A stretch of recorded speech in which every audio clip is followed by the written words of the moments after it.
Tonight, me and my brother. Shalom. Call hello Yahweh Bahashem Yahweh Shai Bahashem Rakah HaKadash. Shalom and salutations and double honors to the elder apostles, a great millstone, they rule well. Shalom to the elder bishops, the elders, prophets, and teachers and evangelists, a great millstone who are also continue to learn this 100% truth from Yahweh Hashem Yahweh Shai Barakatham. Shalom to Speckled Bird, the confused face, the Akim and Aquap, the Akim on the highways and byways, and last but not least, the elect. Back again with another video. And this video, um, you know, um, it's, this is the Memorial Day, and what was on my mind about it was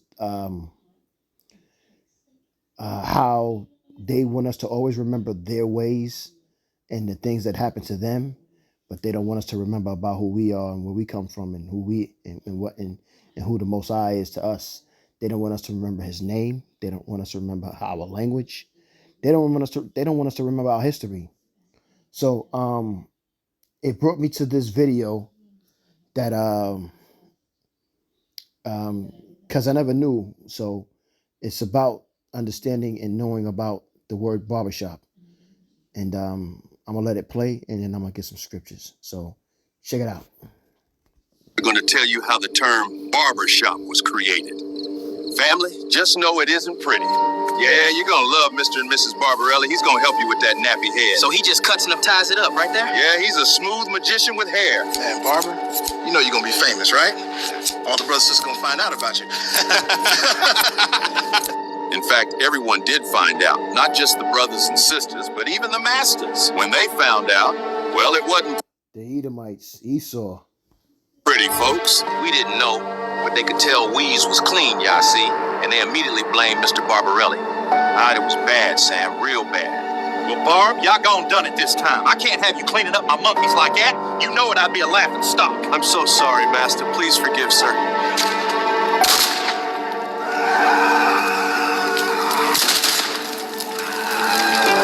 Fair use, fair use, fair use. I'm not getting paid for this for educational purposes only.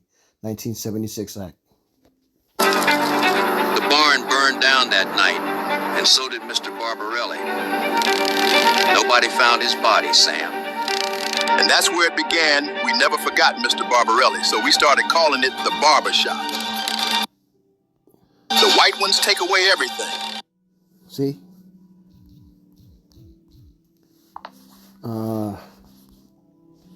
Let me see. I got a scripture. Hold on.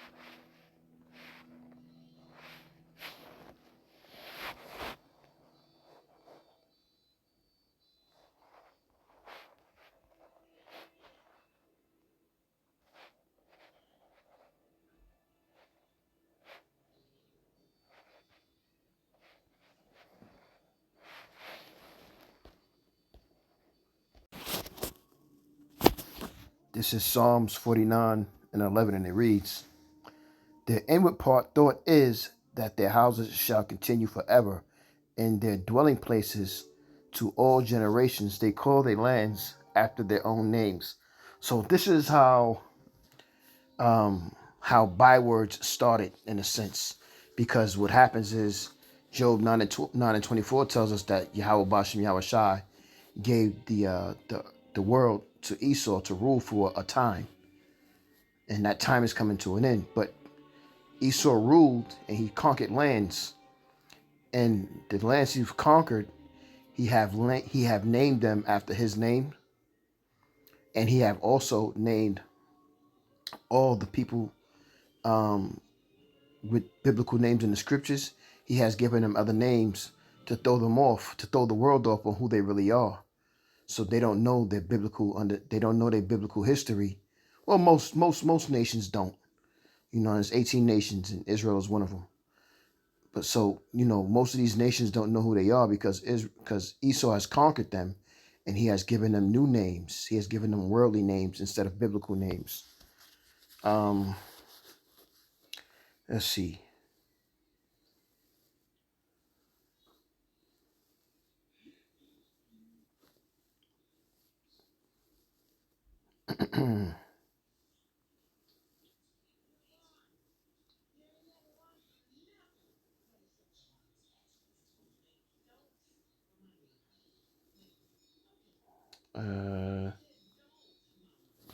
One second.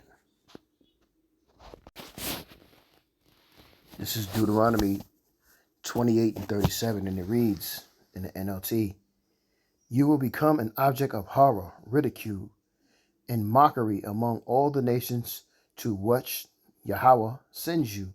So aren't we a mockery? Aren't we ridiculed around the whole world? Doesn't the whole world hate us? And they ridicule us and they mock us and they call us names, bywords, they call us nigger, they call us African Americans, they call us spics, they call us Mexicans, they call us American Indians, Seminole Indians. They call us Colombians and Cubans and Jamaicans and Haitians. That's because Esau, whether they were French, Spanish, or English, they were all Edomites, and they conquered us, and they gave us names, and they gave us languages that we would not speak our original language, which is the Lashawan Kadash. And what happens is a lot of these Christians don't understand that. They don't get that. They don't know the history, but they think they know the scriptures, and they don't know nothing about history. This is 1 Kings 9 and 7, and it reads in the NLT: Then I will uproot Israel from this land that I have given them, and I will reject this temple that I have made holy to honor my name. I will make Israel an object of mockery and ridicule among the nations. So isn't that us? How can that not be us? You know what I mean? I just, it's obvious. It has to be obvious that this is us. There's no other people who go through what we go through. There's no other people who's ridiculed the way we're ridiculed. There's no other people who uses us the way these nations use us and takes advantage of us the way these other nations take advantage of us. A lot of reason on why Babylon is the way it is, expensive, and they don't help and they don't do things. If they do, it's to benefit them, not you in the long run. It's because we're here. The 12 tribes of Israel are here. So they cannot benefit the whole Babylon, because guess who will reap those benefits? Israel. And if Israel reap those benefits, it don't take us a lot for us to come up on top. And they can't have that because they know history. They know what happened in Rome. You know what I mean? They know what happened with these other places as well. This is why they go out their way when we start to build communities in Babylon. They destroy them because they know they don't want others to grasp on and catch on, and then they don't want us to unify. This is why they go out their way and spend a lot of money to keep the Northern Kingdom and Southern Kingdom separate. But Yahweh Bashim Yahweh Shai is about to bring us together. This is Chronicles, 2 Chronicles 7 and 20. In the KJV, and it reads, Then I will pluck Salakia. Then I will pluck them up by the roots. Salakia, I'm tripping. I just read that scripture. Let me get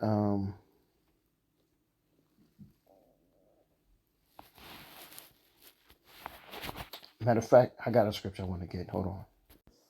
So Salakia. So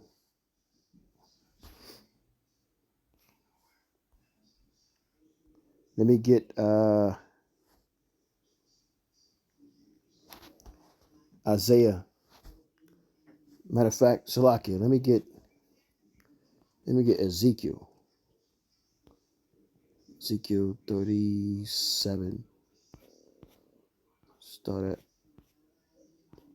I'm gonna start at 16. It reads um,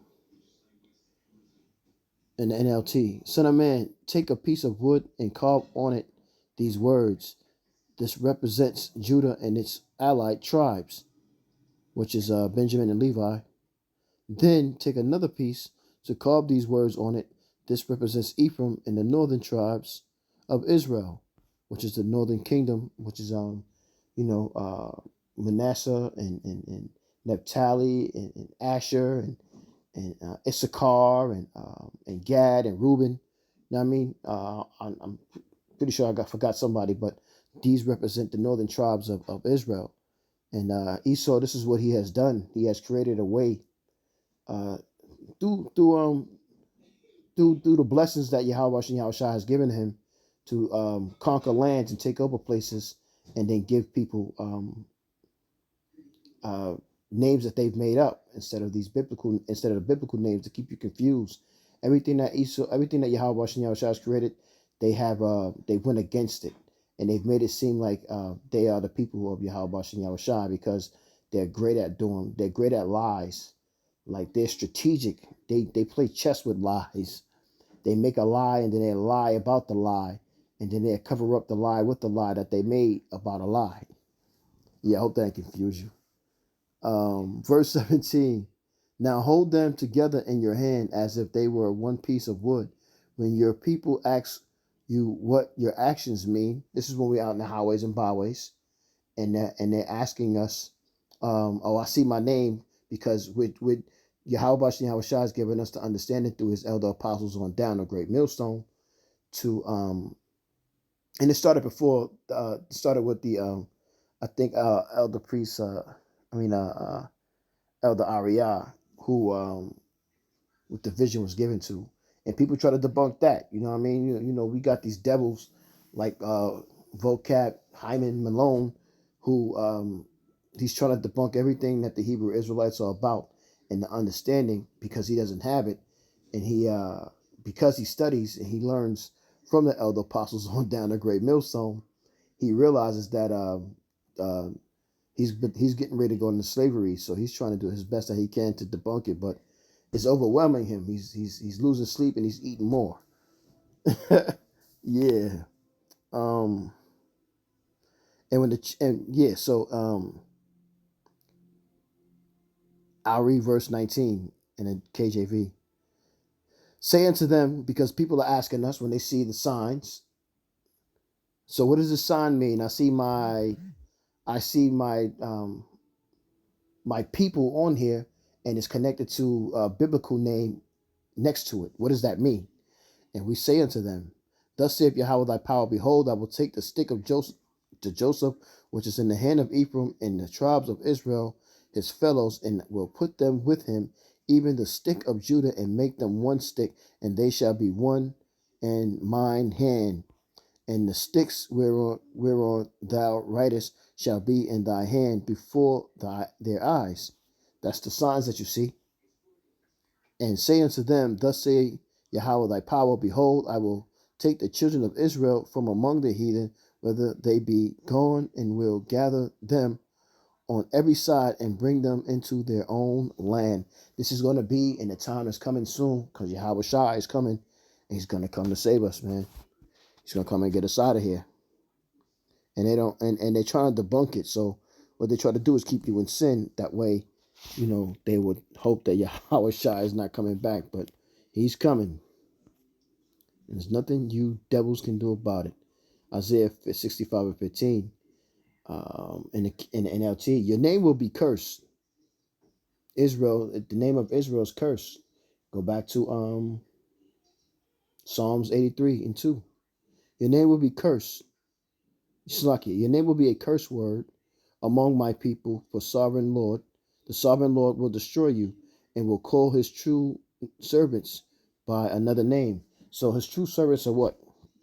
They are the elect, or the hopeful elect. Verse 16.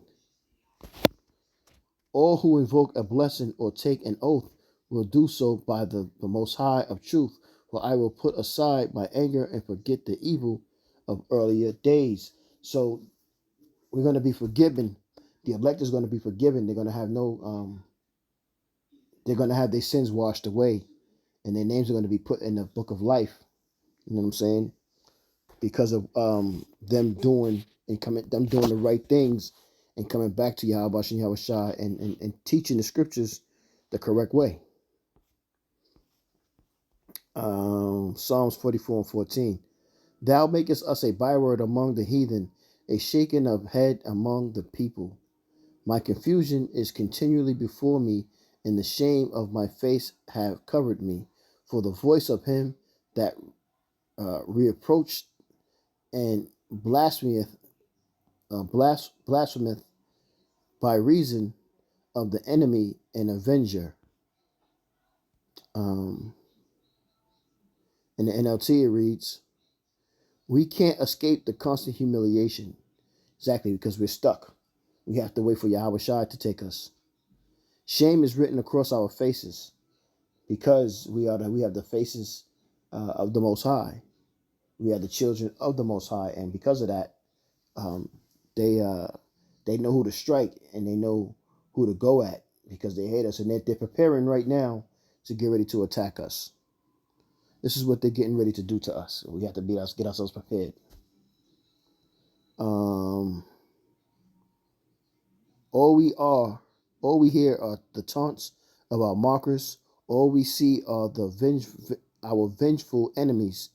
That's right, and they're starting to show you every day that they want to destroy us. And the time is coming where Yahweh Bashem Yahweh Shai is going to allow them to go hard on us, man. So if the Lord is not covering you, you're going to be in trouble, man. And I read that scripture already. So Abarakazah, you were edified with the lesson. I'm going to say, Kahalo Yahweh, Bahashem Yahweh Shai, Bahashem, Rekahak Radash, Shalom, and salutations and double honors to the elder apostles of Great Millstone on down. Yahweh Shem Yahweh Shai, Barakatham, and Shalom to the elect. Shalom.